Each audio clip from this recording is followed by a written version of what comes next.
Dia merawat kakeknya, meskipun dia telah kehilangan keperawanannya. Tapi bagaimana denganmu? Kau tidak berhak menamparnya, bajingan. Kalian, cepat ke sini. Apa kalian sudah lupa tugas kalian? Bukan Pak, tanganmu. Hah, apa yang terjadi? Tanganku kenapa? Cepat panggil dokter. Cepat panggil. Ah!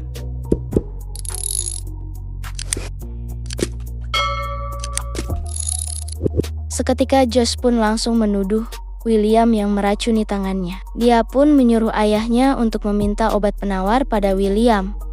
Ayahnya pun menyuruhnya diam dan bilang itu adalah hal yang memalukan. Josh pun terus merengek kesakitan hingga membuat ayahnya kasihan. Dan mau tidak mau, ayahnya meminta maaf pada William. Kepala keluarga Orlando yang bermartabat benar-benar menunduk untuk meminta maaf padaku. Aku sangat tersanjung, tapi sayangnya, dia sudah membuatku kesal. Apa yang kau inginkan? Suruh dia berlutut dan meminta maaf pada Yuli, kalau tidak tangannya akan hancur. Ayahnya Josh pun tidak terima oleh persyaratan William, dan dia malah menyuruh penjaga untuk menembak William. Namun Yuli pun langsung menghadang para penjaga dan berkata, tidak ada yang boleh menembaknya. Wah, sangat menegangkan. Aku merasa seperti orang penting. Kau mempertaruhkan nyawa putramu, tangan putramu akan meledak dalam 1 jam, dan dia akan mati mengenaskan. Kau masih saja sombong. Cepat berikan obat penawarnya. Jika tidak, kau akan mati hari ini. Apa kau kira aku akan takut dengan racun yang sedikit ini? Paling hanya perlu memotong tangannya, agar racunnya tidak menyebar. Tangannya juga sepadan dengan nyawa bapak kecantikan. Lagian dia juga bukan putra satu-satunya yang aku miliki. Aku lupa beritahu kalian bahwa aku ada berpamitan dengan keluarga Atmojo sebelum kemari.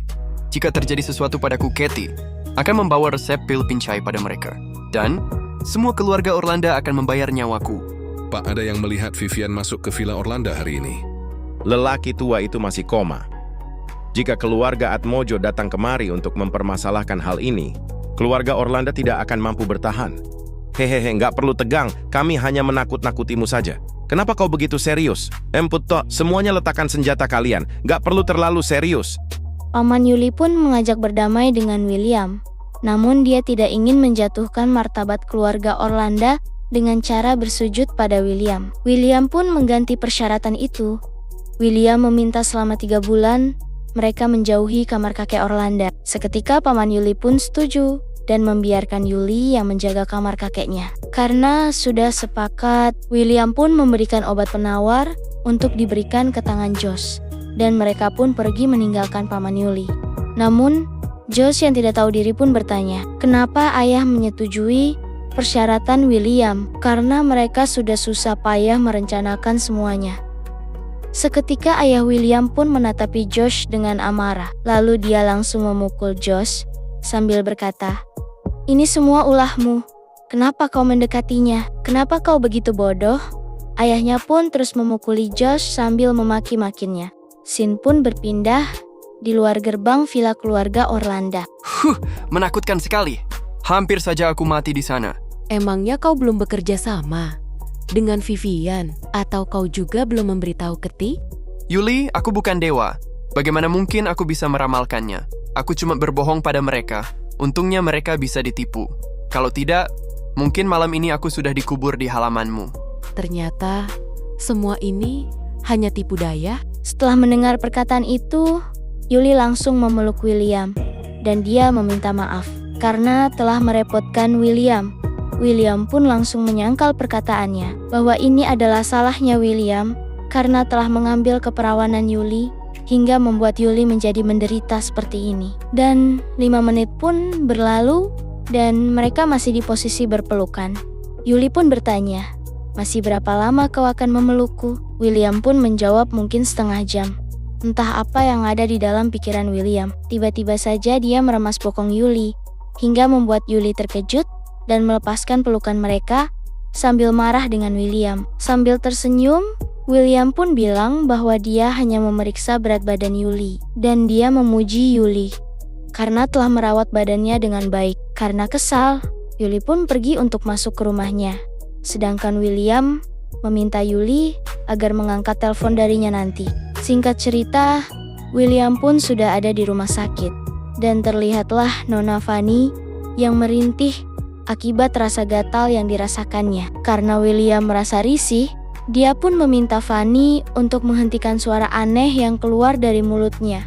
Fanny menjawab bahwa rasanya sangat gatal dan dia menyalahkan William karena terus memegangi kakinya.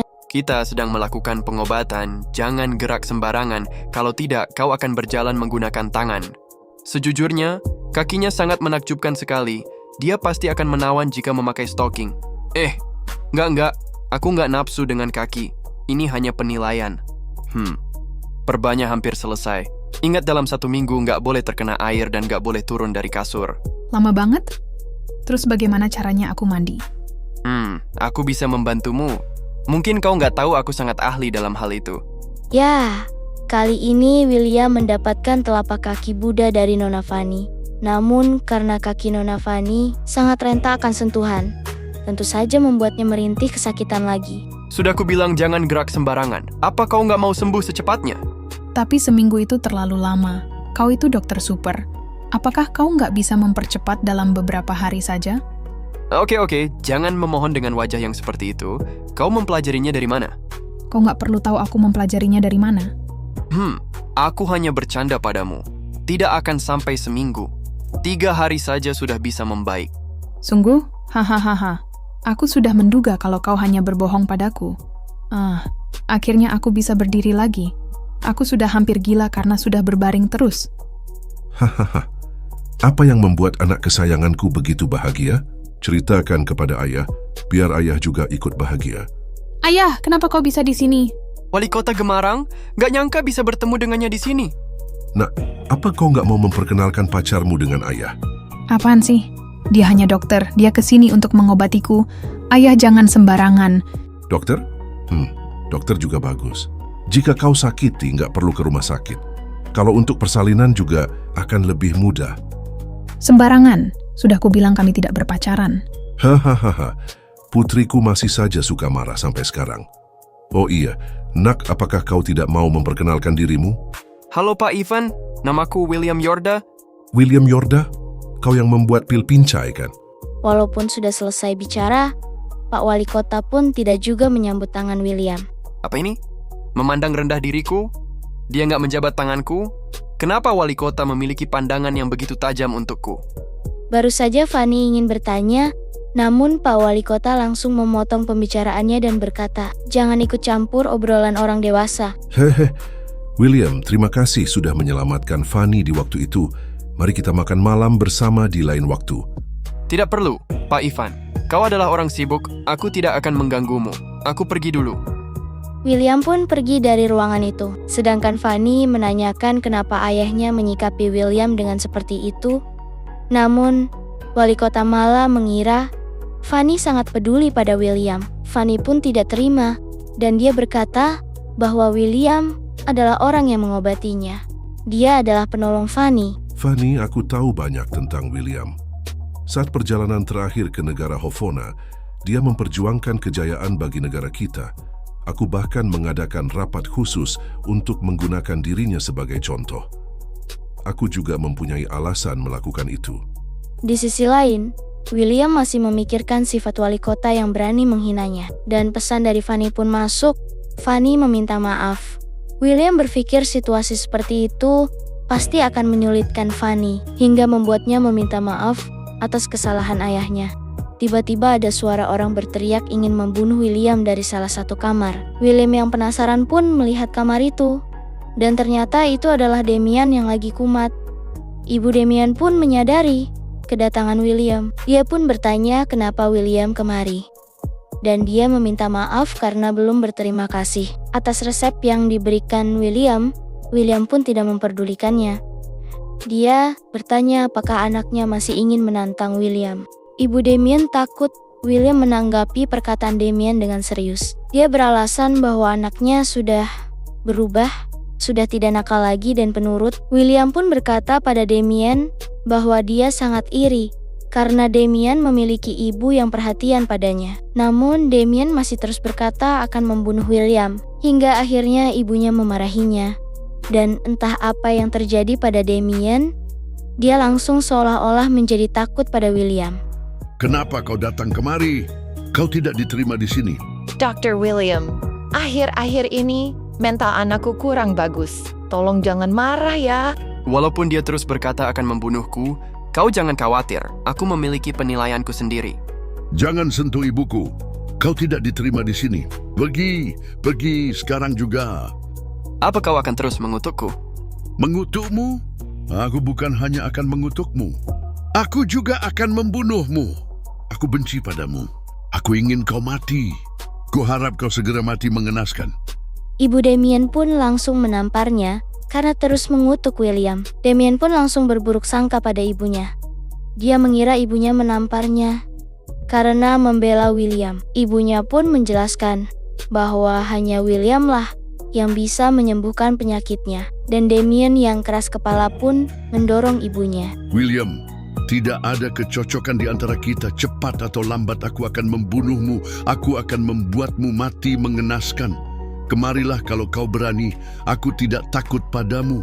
William yang mulai kesal pun mencoba memberi pelajaran kepada Damien dengan bubuk herbalnya. Dan seketika, efek obat itu membuat Damien merasa sakit yang luar biasa, hingga membuatnya mengantuk-antukan kepala ke dinding, hingga kepalanya terluka. Karena sedih melihat anaknya tersiksa, Ibu Damien pun terus memohon agar William menghentikan perbuatannya. Gosokan ini pada tubuhnya, ini bisa menghentikan rasa sakit.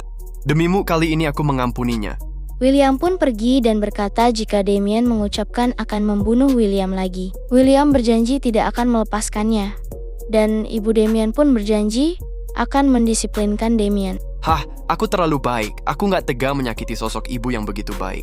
Hehehe, seperti kata pepatah, wajah terlahir dari hati. Orang tampan sepertiku emang baik hati. William yang baru selangkah keluar dari pintu, langsung dikejutkan dengan suara keras di dalam kamar Damien. William pun bergegas untuk membuka pintu ruangan. Dan ternyata Damien sudah bunuh diri dengan cara melompat keluar jendela. Dan terlihatlah Ibu Damien yang sangat sedih. Seketika kejadian itu membuat semua orang yang ada di tempat kejadian perkara langsung heboh.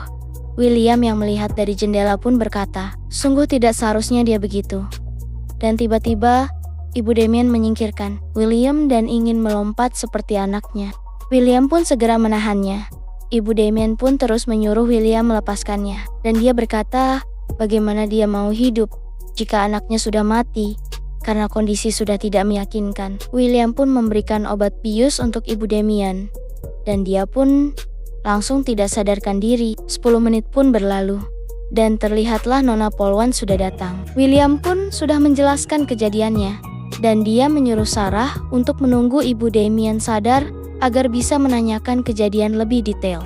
Benarkah sesederhana itu? Apa kau yakin tidak melakukan apa-apa? Hei, apakah aku sebegitu buruknya bagimu?